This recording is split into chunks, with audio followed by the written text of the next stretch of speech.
Nthawi ya nkhani ndipo madzulo ano muli ndine Ronald Mpaso poyamba nayi mitu yake. Report la National Statistical Office lasonyeza kuti Amalawi 47 pa 100 aliwonse ndovutika. Anthu atatu apereka umboni pamaso pa komiti imene kufufuza za ngozi ya ndege imene inapha anthu asanu ndi atatu kuphatikizapo wachiwiri kwa mtsogoleri wakale wa dziko lino Saulos Chilima. Ndipo mnkhani zina bwalo la milandu lagamula kuti mlembi wamkulu wa boma alibe mphamvu zosamutsa apolisi. Ndi zimenezi ndi zambiri tiyeni tikhalire limodzi. Munkhani yathu yoyamba, chiwerengero cha anthu ovutika mdziko muno chatsika kuchoka pa 50 kuchoka pa anthu 50 pa 100 aliwonse mchaka cha 2019-2020 kufika pa 47 mchaka cha 2024 mpaka 2025. Makamaka kuchoka pa 47 pa 100 aliwonse kwa chaka chatha cha 2025 ndi chaka cha 2024. Izi ndi malinga ndi ripoti lachisanu la National Statistical Office limene alikhazikitsa mu mzinda wa Lilongwe. Pemphero Malimba ali ndi zambiri mu ripoti ili. Ripoti ili likuonetsanso kuti ngakhale chiwerengero cha anthu ovutika chatsika, maboma omwe akhala kukhudzidwa ndi anamondo osiyanasiyana akupitirira kukhala ndi anthu ovutika, popereka chitsanzo kuti anthu 78 pa 100 aliwonse ndi ovutika m'boma la Phalombe. Ripoti ili lati chiwerengero cha anthu okutha kulemba ndi kuwerenga chakwera kuchoka pa 75 kufika pa 79 pa 100 aliwonse, ngakhale kuti pa chiwerengerochi ambiri ndi abambo kuposa amayi. Ripoti ili laonetsanso kuti anthu pafupifupi 80 pa 100 aliwonse omwe ndi azaka 15 kumakwera alibe maakaunti aku banki. Poyankhula pamwambo okhazikitsa ripoti ili, mkulu wa bungwe la National Statistical Office Shelton Kanyanda adakusintha kwa mitengo ya zakudya komanso mtundu wa zakudya zimene anthu amadya kumapangitsa kuti umphawi wa anthu ukwere kapena utsike. Tikatekeza ma district ngati kulikoma kuna kuti anthu ali bwino, koma tikamaona ma district amenewa sikuli bwino kwenikweni. So nchofunika kuti boma lizikhala ndi maupangiri oti azidziwa atakaona kukubera ma cyclone ngati amene acha lizitha kukhala ndi njira zotetezera anthu makamaka mwa business zawo ndi zakudya zawo. Mmodzi wa akuluakulu a World Bank kuno ku Malawi, Alina Kadona, walimbikitsadi ndi osiyanasiyana kuti agwiritse ntchito zotsatira zakafukufukuyo. Nduna ya zachuma a Joseph Mwanamveka yati ndunawu iyika padera ndondomeko zimene zithane ndi mavuto omwe aululika ndi kafukufukuyo. Tinaso kupanga malamulo kapena tipange ma policies amene atithandize kuti anyamata athu awa apeze ntchito. Chifukwa ngati anyamata athu awa sitiwapezera ntchito ndikuti ndi mavuto kusogolo. Ndikuti ngati boma tipeze njira kuti anyamata athu wanda akuphunzira bwino, 2 akuphunziranso zomwe zithandize kapena mwina angazigwiritse ntchito ku boma kapena so ma private companies.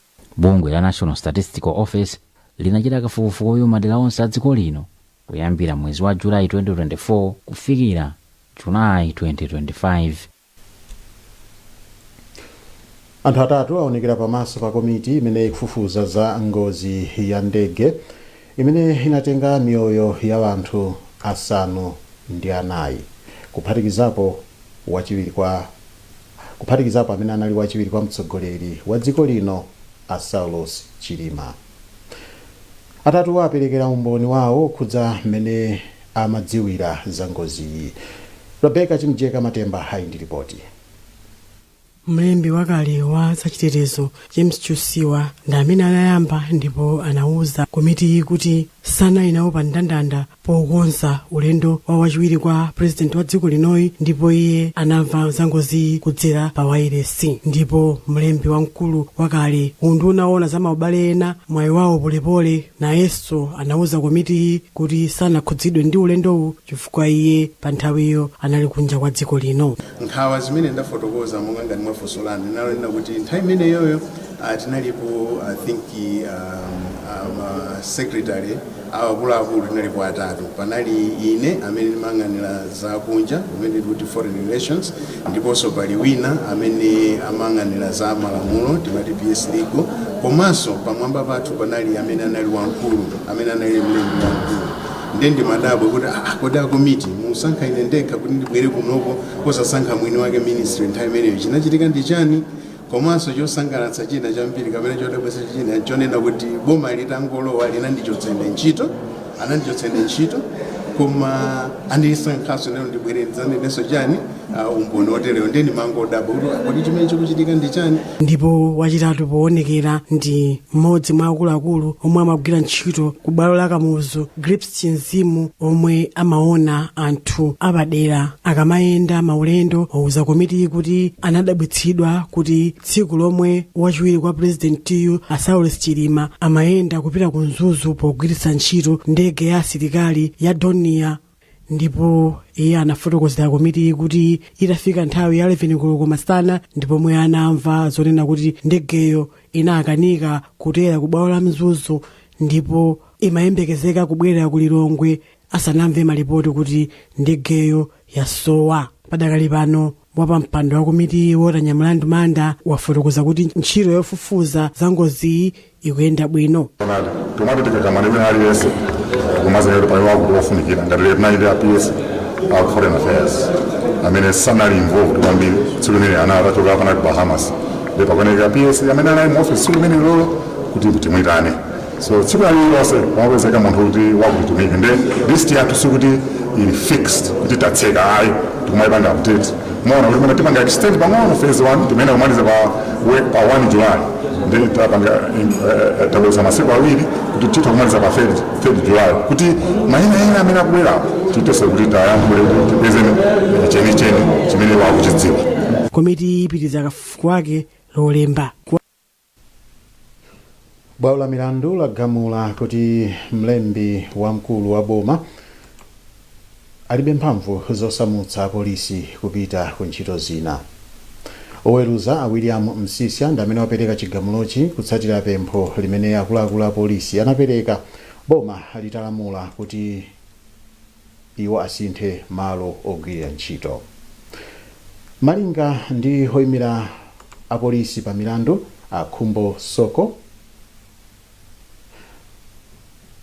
oyimira boma a Frank Mbeta komanso amene akuyimira mlembi wamkulu wa boma anapempha bwalo kuti liyimitsenso chigamulochi pamene likuchiwunikanso. Komabe oweruza Msisya anakana pempholi ngakhale anapereka mwayi kumbali ya boma kuti ilembe pempho lina.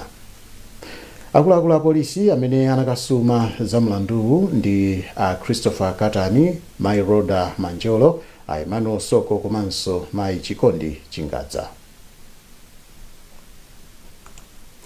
Konsolo ya mzinda wa Lilongwe yati imodzi mwa mavuto amene ikukumana nawo pa ntchito yolembetsa malo ndi kusafuna kwa anthu kulembetsa malo awo.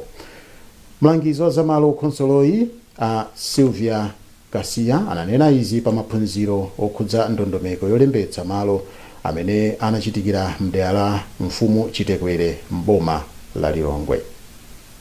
Iwo anati anthu ambiri akuopa kuti boma lingawalande malo awo. Brenda Kayo aitiza mbiri.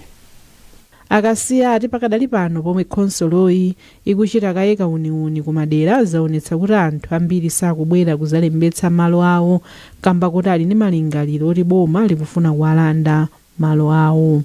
Akuganizira ine akewo kuti boma likufuna kulanda malo, komano pa nkhani imeneyi takhala tikuwaunikira kuti akhoza kuti akhale ndi uthenga woyenerera makamaka pa nkhani imene ya kagwiritsidwe ntchito kamalo kuti pamene apanga allocate malo ayika malo kuwapatsa kuti akugwira ntchito zosiyanasiyana ndiye kuti angothandiza kuti chitukuko pamene chikubwera chidzapeze malo oti chidzafikire.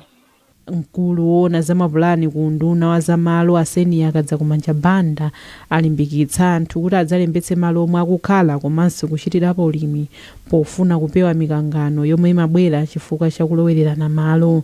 Abanda ati ndondomekoyi ndi yabwino ponena kuti ithandizira kuchepetsa milandu yomwe mafumu akhala akuzenga m'mbuyomu, komanso pakufunika kuti anthu azitha kulemekeza malire a malo anzawo. Komanso ayembekezere kunena kuti zitukuko zimene zidzichitika tsopano kuyambira panopa zidzikhala zotsatira kuti kodi mapulani amene apanga akumadera kwawoku akunena kuti chani. Ndipo mfumu yayikulu Chitekwere apempha anthu a mdera lawo kuti atenge gawo polembetsa malo awo mukaundula pomwe wayamba.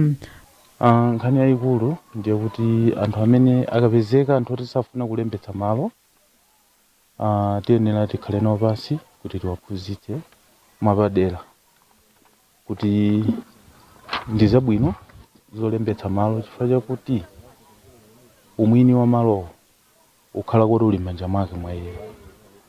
Tamvanso ndithu kuti tikamaliza zonse mtsogolo atipatsa masatifiketi. Boma lidayamba ntchito yolembera malo onse m'dziko muno. Bwalo la milandu la magistrate mu mzinda wa Blantyre lipitiriza kumva umboni wa mbali ya chitetezo ya mlandu wa Awim Axter amene akuganizira kuti anagonana ndi ana achichepere ku Timotheus Foundation pa 27 ndi pa 28 mwezi wa mawa, pamene bwalo likhali kupitiriza kumva mlandu. Pofika lachisanu sabata ino oweruza apo chiwocha anali atamva umboni wa mboni zokwana 11 za mbali ya chitetezo. Daniel Zimba aindi zambiri mulipotili. Kuyambira lolemba pa June 15 mpaka lachisanu pa June 19 chaka chino, Chief Resident Magistrate Paul Chiwocha komanso mbali zina zokhudzidwa anatangwanika kumva mboni za Awim Axter zikuwateteza pa milandu yokhudza kuchita nkhanza zogonana anyamata achichepere ku Timotheus Foundation. Pa nthawi imeneyo mboni za oganiziridwayo zinauza bwalo kuti Axter sanazichitepo nkhanza zoterezi mu njira ina iliyonse, koma mbonizo zinakakamizidwapo kupereka umboni wonama kuti Axter apezeke wolakwa pa nkhaniyi. Mbonizo zinauzanso bwalolo kuti izo zinakana kuperekera umboni wonamawo ngakhale kuti zinalonjezedwa kuti zipatsidwa ndalama mwayi wa ntchito komanso thandizo la zamaphunziro. Mwachitsanzo, mboni ya nambala 9 yomwe inali kugwira ntchito ngati mlonda ku Timotheus Foundation inauza bwalo kuti pa tsiku limene Axter anawamanga mchaka cha 2020 akuluakulu ena ku bungwero anayipempha mboniyi kuperekera umboni, koma mboniyo inakana ati chifukwa inalibe umboni. Kenako mboniyi limodzi ndi anthu ena kumeneko akuti anaganizidwa kuti anaba katundu wa Axter, kotero anawamanga ndi kuwachotsa ntchito. Kwa patapita nthawi mboniyo inazindikira kuti anzake ena amene anamangidwa nawo poganiziridwa kuba koma anaperekera umboni wakuti Axter amachita nkhanza zogonana anali asanawachotse ku bungwero. Kumbali yake mboni ya nambala 8 ya Awim Axter inauza bwalo kuti kuyambira mu 2010 kufika 2018 pamene inali kugwira ntchito ndi oganiziridwayo inaona kuti panali akuluakulu ena ku bungwero amene ankachita upo ofuna kuthana ndi Awim Axter. Kenako mboniyo limodzi ndi Axter anachotsedwa ntchito ku bungwero. Koma bwalo linaona kuti mboni ya namba 8 imapereka mfundo zopanda umboni weniweni, moti bwaloli linayilangiza mboniyo kukamba zinthu zokhazo zimene mboniyo inamva, kuona kapena kuchita nawo. Bwalo litalengeza kuti nkhani idzapitirira mwezi wa mawa. Mbali ya boma komanso amayi kugoba chipeta omwe akuyimira oganiziridwayo anagwirizana kuti tsiku la mlandu lisanafike mwezi wa mawa mapepala onse a umboni wa oganiziridwa adzakhale ataperekedwa. Kazembe wa dziko la Japan kuno ku Malawi Naito Yasushi walimbikitsa anthu amene akulandira thandizo la dziko lake chifukwa cha mavuto a nyengo ya El Nino ya chaka cha 2020 kuti azigwiritsa ntchito bwino thandizoli. Kazembeyu wanena izi atayendera ntchito za ulimi wa nthirira mboma la Chikwawa zimene akuziyendetsa a Food and Agriculture Organization ndi chithandizo cha boma la Japan. Saina Tambula aindi zambiri mulipotili limene akuwerenga Elvis Hoahoa. Ntchito yothandizira manja amene anakhuzidwa ndi nyengo ya El Nino mboma la Chikwawa inayamba chaka chatha pa 30 June ndipo ntchitoyi ikhala ikutha pa 30 June chaka chino. Atendera alimi amene akupindula anaito anati ndiokhutira ndi zimene aona. Iwo alimbikitsa alimiwa kuti asamale moyenera zokolola zawo popeza azanyengo akulosera kuti chaka chino nyengo ya El Nino itha kukhudzanso dziko lino. Mkulu wa bungwe la FAO kuno ku Malawi Ali Said Yosef wati opindulawa azaonetsetsa kuti zokolola zawo zikuthandizira kuti akhale ndi chakudya chokwanira pambali poti amafunanso kugulitsa kuti apeze ndalama. A Francis Master ndi mlangizi wamkulu wa zaulimi m'boma la Chikwawa. Alimi amenewa tikuwalimbikitsa kuti zipangizo zimene alandirazo asamagulitse, azigwiritsa ntchito kuti apeze zokolola zochuluka. Komanso zokololazo akakolola asagulitse zonse chifukwa kutsogolo kuso kubweranso chilala chachikulu ndi imene anenera azanyengo. Asamalitse ngati afuna agulitse akhale atapanga kaye timanoti food budget, aone kuti pakhomopo zofunikira kuti adye nthawi yokwanira zikhala zochuluka bwanji, kenaka zonjezekerazo zimene angathe kugulitsa. Mmodzi wa opindula Winston Chebaya ndi mkulu wa Chilengo Irrigation Scheme. Afaka kuthandiza pa maphunziro komanso anatithandizapo ndi zipangizo ngati fertilizer ndi mbewu kuthandizira pa zimene tili nazo. Plan yake scheme inakonzedwa 240 hectares ndipo timafuna kuti izigwira ntchito yonse, komanso ntchito imene atigwisa FAO ikafika kuna kuti konse, koma chifukwa cha mvula inationongera intake yathu. Koma ngati kungakhalenso kothekera timayang'ana kuti mwina masola atafikirapo, tifuna kuti madzi kunoko ndi ali pamwamba, machito tingati rotative yathu ili bwino ndikuti tithamatira mosavuta. Manja 3,000 ndi amene akupindula ndi ntchitoyi imene ayigwira ndalama zokwanira 500,000 United States dollars. Kafukufuku wa bungwe la Norwegian Church Aid ndi Dan Church Aid waonetsa kuti pali kuperewera kwa maphunziro ophunzitsira atsogoleri achipembedzo pa nkhani za ufulu wa umoyo ndi uchembere wabwino. Zotsatira za kafukufukuyu zalimbikitsa mabungwe ndi ena okhudzidwa kuti aonjezere maphunziro komanso ntchito zodziwitsa anthu zambiri zokhudza ntchitoyi. Grace Alinafe Makawa ayindipotiri. In Islam, obedience to authority, ulul amr. Malingana ndi ripoti losimikizika lomwe linatuluka mchaka cha 2025, maboma amachinga ndi Chikwawa atsikana achisozero opitirira 8,000 anapezeka ndi pakati, zomwe zikuonetsa kufunikira kokhazikitsa mgwirizano pakati pa atsogoleri am'madera ndi achipembedzo pothana ndi votoli.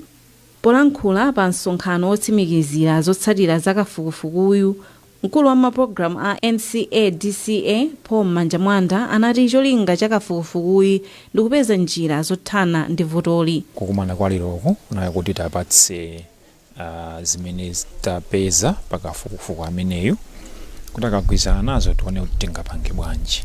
Bambo Patrick Kamba oyimira mpingo wa Katolika anati atsogoleri achipembedzo ali ndi udindo waukulu wolimbikitsa makhalidwe abwino komanso kutsogolera anthu pa nkhani zofunikira zomwe zimakhuza uchembere ndi ubereki wabwino. Atsogoleri mpingo amamvesedwa ali ndi influence mu society, anthu akanena anthu amatsatira, pali zambiri mwina sitingatchule chimodzi ndi chimodzi.